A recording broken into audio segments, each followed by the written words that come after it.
podcast Mami Beluga Investing. Semuanya, kembali lagi bersama saya Rati di Mami Beluga Investing. Di video kali ini saya akan update dua saham yang ada di portfolio saya, yaitu ADMF dan Bevin. Secara singkat update saya tentang kedua saham ini, yang pertama adalah kinerja keduanya terdampak lumayan keras dari pandemi. Dua, harga ADMF turun mengikuti fundamentalnya, akan tetapi Bevin justru naik dan jadi mahal sekali. Tiga, saya tidak punya ide kenapa naiknya Bevin ini ya, jadi saya belum akan menambah Bevin lagi. Oke, gimana saya sampai ke kesimpulan seperti tersebut? Ikuti terus analisa saya sampai akhir ya. Oke, jangan lupa untuk subscribe, like, boleh juga dislike supaya saya lebih bersemangat membuat video-video seperti ini. Kalau ada request analisa saham tertentu, silakan tulis di kolom komentar. Saya akan berusaha cari datanya dan bahas. Oke, seperti biasa ya, disclaimer, ini video amatir dengan riset amatir. Tujuan saya untuk membuat video ini adalah untuk mendokumentasikan perjalanan saya untuk belajar mengenai investasi saham dari awal. Kalau ada yang punya masukan, silakan tulis di komentar. Apa yang saya kemukakan di channel ini, mohon jangan dianggap sebagai nasihat keuangan. Mohon maaf sebelumnya kalau analisis saya kemungkinan tidak kelihatan konsisten dari satu video ke video yang lainnya. Analisa saya kemungkinan besar berubah tergantung data yang saya punya dan pengetahuan saya seiring saya belajar analisa saham. Oke, mohon melakukan risetnya sendiri sebelum membuat keputusan keuangan dan investasi. Oke, sekarang kita mulai analisanya. Oke, ADMF dan Bevin adalah dua saham yang lumayan sering saya bahas. Mulai saat saya mulai belajar analisa fundamental dari awal, yaitu mendokumentasikan pengertian saya tentang PE rasio. Oke, ADMF juga dimulai dengan huruf A ya, jadi muncul di urutan lumayan awal. Transaksi pertama saya, di mana modal awal untuk trading account di POMS itu 1 juta rupiah. Oke, jadi itu kenapa saya analisa kalau punya uang 1 juta, beli saham apa? Oke, kemudian Bevin masuk radar saya saat saya membuat seri 100 ribuan. Punya uang 100 ribu, beli saham apa? Oke, ADMF dan Bevin tidak banyak di portfolio saya ya, tapi tidak ada salahnya untuk tetap memantau bagaimana kinerja mereka. Sejauh ini saya cuma pegang satu lot ADMF yang saya beli di September 2020. Bulan September tahun lalu ya, udah setahun. Dan satu lot Bevin yang saya beli di bulan Desember 2020. Oke, sekarang mari kita lihat gimana perkembangan mereka. Terakhir saya melacak EPS tahunan kedua perusahaan ini adalah sampai di tahun 2019. Dan ternyata ya di tahun 2020 EPS kedua perusahaan ini turun lumayan banyak seperti kita lihat di layar. Untuk ADMF, ya, laba per saham tahun 2020-nya turun lebih dari 50% daripada tahun sebelumnya, yaitu tahun 2019. Sedangkan untuk Bevin, turun sedikit saja dari tahun 2019, akan tetapi EPS Bevin itu memang sudah turun dari tahun sebelumnya ya, tahun 2018 ke tahun 2019. Oke, sepertinya ADMF lebih terdampak pandemi dibandingkan oleh Bevin. Ya. Berita bagusnya, kedua emiten ini tidak ada yang mencatat kerugian dari operasi di tahun 2020. Seperti kita lihat di analisis saya sebelumnya, ada beberapa perusahaan yang mencatatkan kerugian loh di tahun 2020. Ini dapat dilihat dari EPS ya. Kita melihat kalau kedua emiten ini tidak ada kerugian, yang kita lihat dari EPS kedua emiten ini yang masih berada di atas garis hijau putus-putus yang saya tampilkan untuk menandakan EPS 0. Ya. Untuk melihat lebih detail, lebih dekat bagaimana kinerja mereka selama pandemi, mari kita lihat EPS mereka per kuartal. Oke, di sini saya plot laba per saham atau EPS dari ADMF dan Bevin per kuartal. Kita lihat laba dari kedua emiten ini turun lumayan drastis di kuartal kedua tahun 2020. Kita tahu di kuartal pertama ya, sekitar bulan Maret April itu ya, menjelang ya akhir kuartal pertama 2020 itu mulai ada pembatasan sosial atau semacam lockdown di Indonesia ya, dan ekonomi mulai terdampak dari pandemi.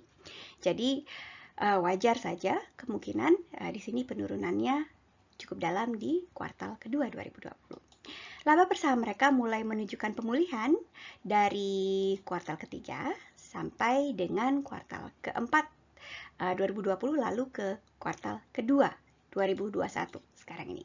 Dari sini sepertinya ada harapan kalau ekonomi akan mulai bergerak kembali dan juga mempengaruhi secara positif terhadap EPS dari kedua perusahaan ini. Jadi sejauh ini ada harapan, walaupun kinerjanya tidak fantastis ya untuk kedua perusahaan ini. Seperti yang kita tahu, perusahaan ini perusahaan kredit. Jadi kemungkinan memang terpengaruh cukup keras dari kondisi ekonomi. Oke, selanjutnya mari kita lihat seberapa bagian dari laba perusahaan yang dibagikan ke pemegang saham sebagai dividen. Kita lihat sejarah dividennya dan juga pembagian dividen terbarunya ya di tahun lalu. Oke, untuk melihat bagian laba perusahaan yang dibagi menjadi dividen, di grafik layar saya plot 3 lapis informasi seperti biasa. Ya, yang pertama adalah dividen per tahunnya yang saya plot sebagai nokta-nokta tebal yang dihubungkan dengan garis tebal seperti yang kita lihat di layar. Data yang saya dapat untuk ADMF atau Adira yaitu dari tahun 2004. Sedangkan untuk BEFIN atau BFI Finance saya dapat dari tahun 2001. Oke, di tiap nokta juga saya lengkapi dengan 2 informasi dalam bentuk teks di atas dan di bawah. Teks bagian atas adalah jumlah dividen per saham dalam rupiah. Dan teks yang di bawah adalah persentase dividen terhadap laba. Ya. Sebagai perbandingan, saya plot kembali EPS atau laba per sahamnya yang tahunannya. Oke. Sekarang mari kita lihat ke layar ya. Dari segi dividen, kita lihat kedua perusahaan masih cukup aman lah, oke. Dari segi rasionya saya suka karena kedua perusahaan ini nggak maksa untuk memberi dividen. Ya, persentase dividennya dibandingkan labanya masih lumayan masuk akal walaupun cenderung cukup tinggi ya. Untuk ADMF saya kira kita bisa maklum untuk tahun 2020 kalau dividennya turun ya karena labanya juga turun.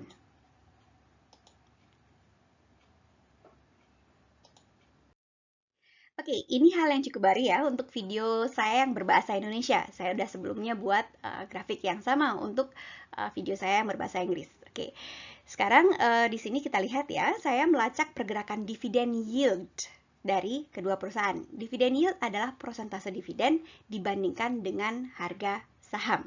Oke, kenapa ya saya perlu melacak dividen yield? Karena dividen yield ini bisa dipakai sebagai patokan perbandingan lebih menguntungkan mana taruh di saham kedua perusahaan ini atau di tempat lain. Misalnya deposito atau perusahaan lain ya bahkan ya. Oke, sekarang kita lihat di layar ya. Di plot ini tiap nokta-nokta menandakan yield, dividen yield rata-rata dalam setahunnya dan harga saham setahun itu naik turun seperti yang kita tahu.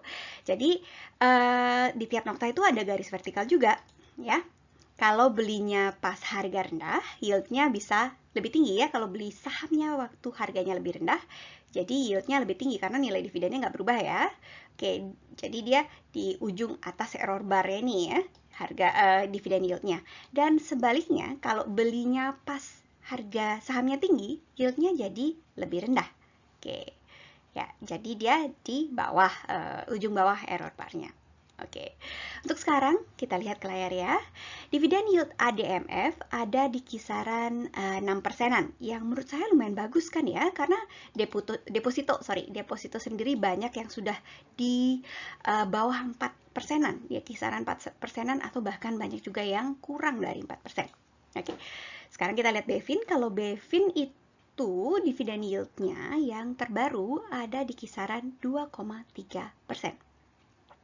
Jadi jauh lebih rendah dari bunga deposito.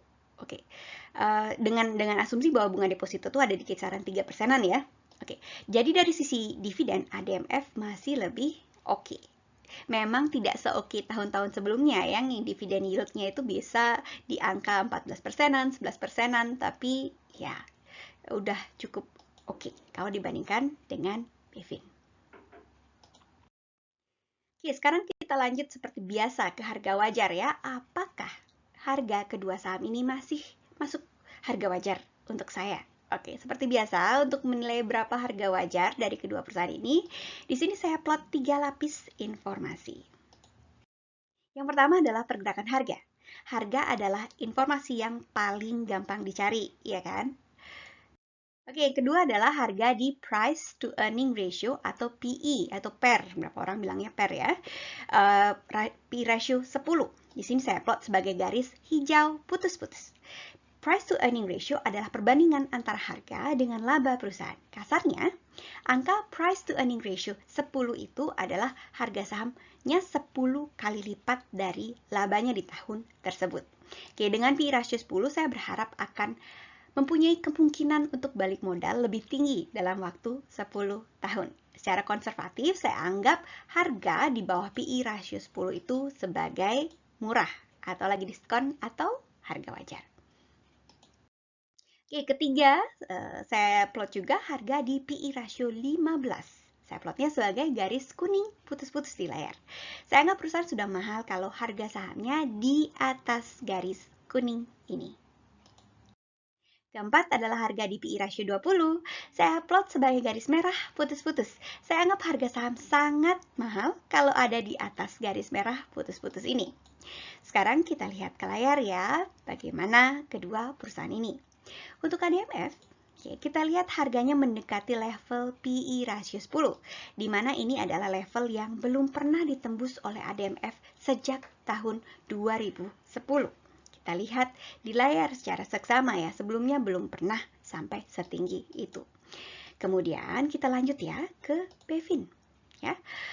Juga jarang sekali melewati level PE ratio 10-nya. Pernah sekali sebelumnya di tahun 2017-an ya, tapi tidak sebegitu sering. Ya, di awal 2021 ya, seperti kita lihat di layar, harganya melambung tinggi sampai menyentuh PE ratio 20, ya hampir menyentuh atau sudah sampai di situ ya. Walaupun fundamentalnya tidak naik sebegitu drastisnya, harganya naik tapi fundamentalnya tidak naik sebegitu drastisnya. Oke, untuk melihat level support untuk kedua saham ini, saya akan tambahkan satu indikator lagi ya, khusus untuk video saya kali ini ya, yaitu di PE ratio 5. Oke, di sini PE ratio 5 saya plot sebagai garis hitam putus-putus. Di sini kita lihat support ADMF sekarang berada di level PE 5 dari 5 tahun terakhir. Begitu juga Bevin, level support harganya lebih banyak ada di level PE 5 selama 10 tahun terakhir. Jadi firasat saya, untuk ADMF kemungkinan harga sahamnya akan turun lagi kalau fundamental dalam hal ini laba per sahamnya tidak meningkat. Untuk Bevin, saya tidak ada penjelasan kenapa akhir-akhir ini meningkat sebegitu cepat. Padahal seperti kita lihat kinerjanya juga nggak segitu hebohnya ya. Untuk Bevin saya akan tiarap dulu. Bagi yang tahu kenapa Bevin harganya meroket seperti sekarang ini walau kinerjanya nggak sebegitu fantastisnya, boleh bagi dengan saya ya. Silakan tulis di kolom komentar. Oke, sekarang untuk harga wajar versi saya. Kalau dari sejarahnya, harga wajar saya untuk ADMF kemungkinan di kisaran Rp4.730. Ini berdasarkan kondisi fundamentalnya di kuartal kedua tahun 2021. Oke, harga wajarnya akan berubah kalau laporan kuartal berikutnya sudah keluar lagi ya. Saya belum bisa menggolongkan perusahaan ini sebagai perusahaan yang sedang bertumbuh ya. Kalau nantinya ada tanda-tanda pemulihan ekonomi dan laba per saham ADMF kembali tumbuh, saya rasa harga di bawah 9.000 masih masuk akal. Ya, 9.460 ya, masih masuk akal. Sampai saat video ini saya rekam, yaitu pertanggal 3 September 2021, harga per lembar saham ADMF ada di Rp7.675 per lembar. Jadi saya rasa masih oke lah. Tapi kalau masuk sekarang mesti siap mental untuk melihat kemungkinan floating loss-nya yang lumayan lama. Karena harga ADMF sekarang dekat sekali dengan level PE ratio 10 yang kalau kita lihat dari sejarah pergerakan harganya belum pernah terjadi sejak tahun 2010.